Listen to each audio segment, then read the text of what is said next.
TDP leader Bojjala Sudheer రెడ్డిపై వైఎస్ఆర్సీపీ నేతలు తీవ్ర స్థాయిలో ఫైర్ అయ్యారు. వాలంటీర్లను టెర్రరిస్టులన్న బొజ్జల వ్యాఖ్యలను తీవ్రంగా ఖండిస్తున్నామన్నారు.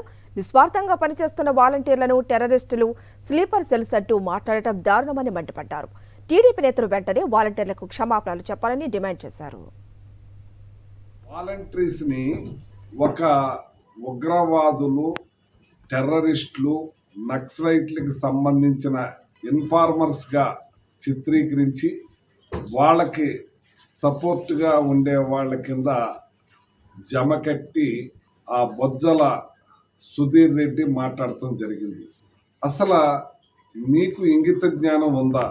ఈ వాలంటరీ వ్యవస్థను తీసుకొచ్చి మహిళల గౌరవాన్ని పెంచి గడప దాటకుండా, అవ్వాతాతలు ఎండలో పడి సొమ్మసిల్లి పడకుండా తెల్లవారుజామునే వాళ్ళకి పెన్షన్స్ ఇచ్చే కార్యక్రమం చేస్తుంటే వాళ్ళ మీద ఇటువంటి అనుచిత వాక్యాలు. అసలు వాలంటీర్స్ అంటే మీకు ఎందుకంత ద్వేషం? వాలంటీర్స్ అంటే ఎందుకంత వీర్ష్య? చంద్రబాబు నాయుడు గారు కానీ, పవన్ కళ్యాణ్ గారు కానీ, ఇప్పుడు వాళ్ళ పార్టీ అభ్యర్థి సుధీర్ గారు కానీ నిస్వార్థంగా వాళ్ళ ప్రాణాల సైతం త్యజించి పనిచేసే వాలంటీర్స్ని స్లీపర్ సెల్స్ అని, టెర్రరిస్టులని, పనికిమాలిన వాళ్ళని, సంచలనం వేయడానికి పనికొస్తారని, ఇలా రకరకాలుగా వాళ్ళ యొక్క ఆత్మగౌరవం దెబ్బతినే విధంగా, వాళ్ళ యొక్క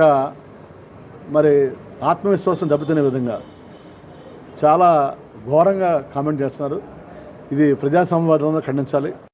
వాలంటరీ వ్యవస్థ ద్వారా ఈ ప్రభుత్వానికి మంచి పేరు వస్తుందన్న విషయాన్ని వాళ్ళు జీర్ణించుకోలేక, అటు పవన్ కళ్యాణ్ అంటే ఇటువంటి పనికి మళ్ళా సన్నాసి ఎవడో బొజ్జల సుధీర్ అంట, వీళ్ళు ఏదో పాకిస్తాన్ టెర్రరిస్టులు లేకపోతే ఇంకా ఆఫ్ఘనిస్తాన్ టెర్రరిస్టులు లేక ఒక స్లీపర్ సెల్స్ అని పోలుస్తున్నారంటే దరిద్రమైన నీచాతి నీచమైన ఆలోచనలు ఇటువంటి నీచులకి రావటం అన్నది మన రాష్ట్ర ప్రజలు ఇటువంటి దుర్మార్గుల పట్ల చాలా అప్రమత్తంగా ఉండవలసిన అవసరం ఉందని ఈ సందర్భంగా నేను రాష్ట్ర ప్రజలకు విజ్ఞప్తి చేస్తున్నాను.